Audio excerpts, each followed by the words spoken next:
If you Google the history of Mother's Day, the internet will tell you that Mother's Day started in 1908 when Anna Jarvis decided to honor her mother. But Mother's Day with an apostrophe, not in the singular spot, but in the plural, actually started in the 1870s. With the sheer enormity of the death caused by the Civil War and the Franco-Prussian War, the American women were convinced that women must take control of politics from the men who had permitted such carnage. Mother's Day was not designed to encourage people to be nice to their mothers. It was part of a women's effort to gain power to change modern society. The Civil Wars taught naive Americans what mass death meant in the modern era.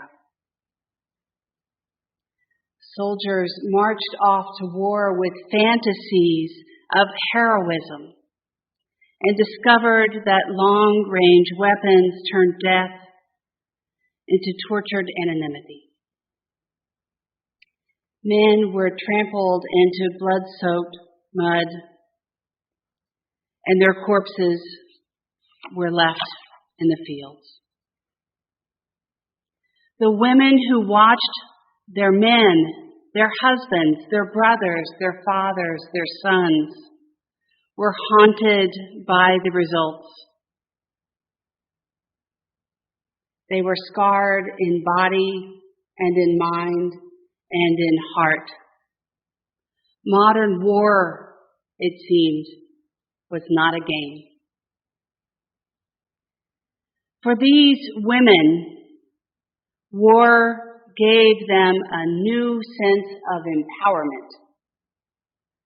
Women bought bonds, paid taxes, raised money for the war effort, managed the farms and harvested the field, reared children, worked in the war industries, and nursed soldiers as they returned back from the battle. And when the war ended, they had no intention to backing off from these affairs. But the 14th Amendment, which was established to allow voting rights for African American men, that allowed for them to be citizens who voted did not include women at the time. And thus began in 1969 the National American Women's Suffrage Association. And that was to promote women's rights to have a say in the American government. From her home in Boston, Julia Ward Howe was a key figure in this suffrage movement.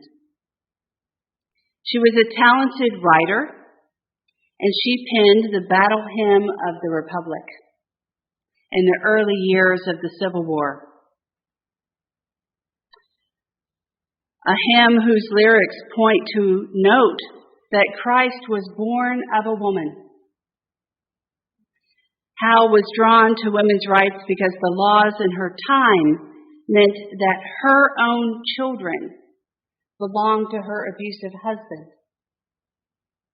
And if she broke free from him, she would lose any right to her own children. A fact that for her was a threat. So she did not leave him, but she wrote of these things in her journal, to be found years later. She was not a radical at first, in the mold of reformer Elizabeth Cady Stanton, believing that women had absolute equality to men. Rather, she believed strongly that women as mothers had a special role to reform in the world. For Howe, the Civil War had been traumatic, and that led to the emancipation, justifiably, due to the terrible bloodshed. She wrote this story. I was visited by a sudden feeling of the cruel and unnecessary character of the contest. It seemed to me a return to barbarism, the issue having been one that might easily have been settled without bloodshed. The question forced upon me, why did not the mothers of mankind interfere in these matters to prevent the waste of human life, of which they alone and bear the cost? Close quote. So Howe had a new vision. She said, the august dignity of motherhood and its terrible responsibilities were to appeal to womanhood throughout the world. She said, men always had and will decide the questions regarding those who resort to mutual murder of war. But women did not have to accept the state of affairs, she said. Mothers could command that their sons stop the madness. Arise, woman, she wrote. We will not have great questions decided by irrelevant agencies. Our husbands shall not come to us, reeking with carnage, for applause for these efforts. Our sons shall not be taken from us to unlearn what we have taught them of charity, mercy, and patience. We, women of one country, will tender to those of all countries to not allow our sons to injure theirs. This document claiming and avowing to reach from one mother's heart to another to save their own children was translated into French and Spanish and Italian, German, and Swedish, and it was distributed as widely as possible.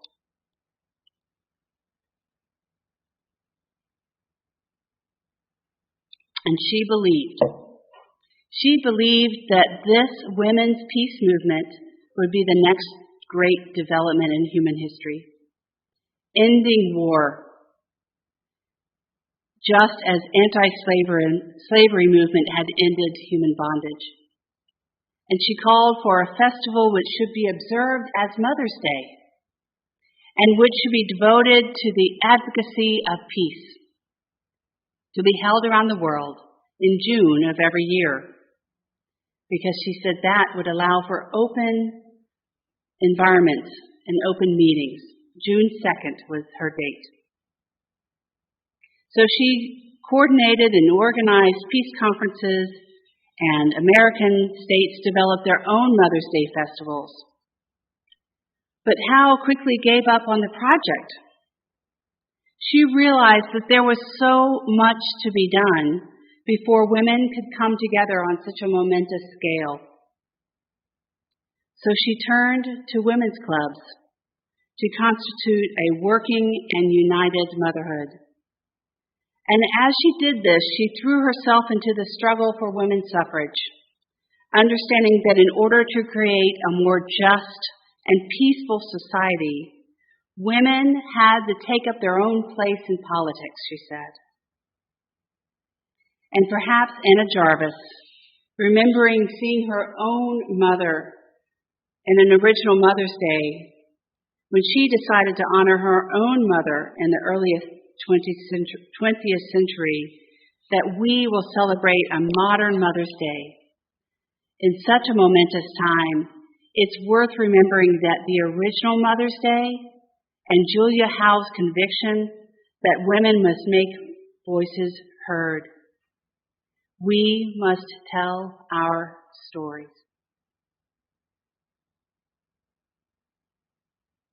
We must tell our stories. When I wrote the newsletter article this week, I was moved to tears. The story that I must tell is one that you have heard before from this pulpit. Our story of Mother's Day is one of calling women into politics, of calling women into their own power from their heart with their sons and their families in mind to bring peace and justice to this world. We all know what is happening within politics with the Supreme Court. We know that things are soon to change, most likely, with regards to the access to abortion in this country. I will say here from this pulpit, as a minister, I am called to affirm the rights of those who are pregnant, to decide what is best for them, for their own bodies, and for their families' lives. I am personally saddened and frightened, angry and frustrated and fearful regarding what the Supreme Court is soon to do. Roe has not fallen, but we do need to embrace a time where more and more people are punished and criminalized for seeking and providing abortion care. And I am worried. I'm worried about the slippery slope of what is to come. If this law is overturned based on the legal parameters that they say it is allowed to do so, what happens for freedom to marry? What happens next for the rights of our trans brothers and sisters? It's a slippery slope, and my heart is breaking. I have preached here from this pulpit and shared my own experience of working at Planned Parenthood for many years as a counselor and as a chaplain for over 17 years. I know that abortion is so complex, nuanced, and different for every person. For some, it is a simple decision that they are not ready to be a mother for this child at this time. For others, it is later in their pregnancy when they learn that their child is not viable. There are so many stories But in the end, I supported them in that time, in their grief, in their questioning, and their seeking for many. Did God support them in that moment? If you ever need to speak about any experiences that you've had around this issue and you need a minister to be there for you, please know that I'm here. These words from the UUA Side with Love campaign ground me. They ground me at this time. Our Unitarian Universalist faith affirms that all our bodies are sacred, and that we are each endowed with the twin gifts of agency and conscience. And each of us should have the power to decide what does and doesn't happen to our bodies at every moment in our lives, because consent and bodily autonomy are holy. And when disparities in resources or freedoms make it more difficult for certain groups of people to exercise autonomy over their own bodies, our faith compels us to liberatory action.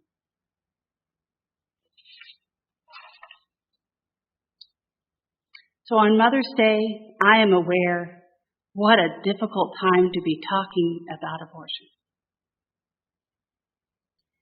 But when I think about what is needed for our children to have freedom in the future, not just for those born with a uterus, be it that they label themselves male or female, but anyone able to parent a child, including our children not born with uteruses.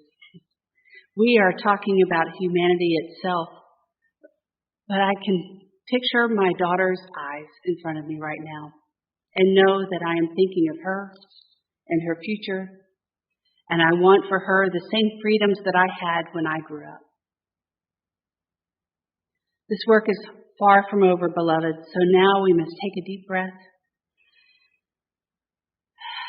and to prepare to carry on the work of those who have gone before, like Julia Howe, like Elizabeth Cady Stanton, like all of those who created Mother's Day and worked in women's suffrage. May we follow behind them. May their example lead our way, and I'll be right there by your side.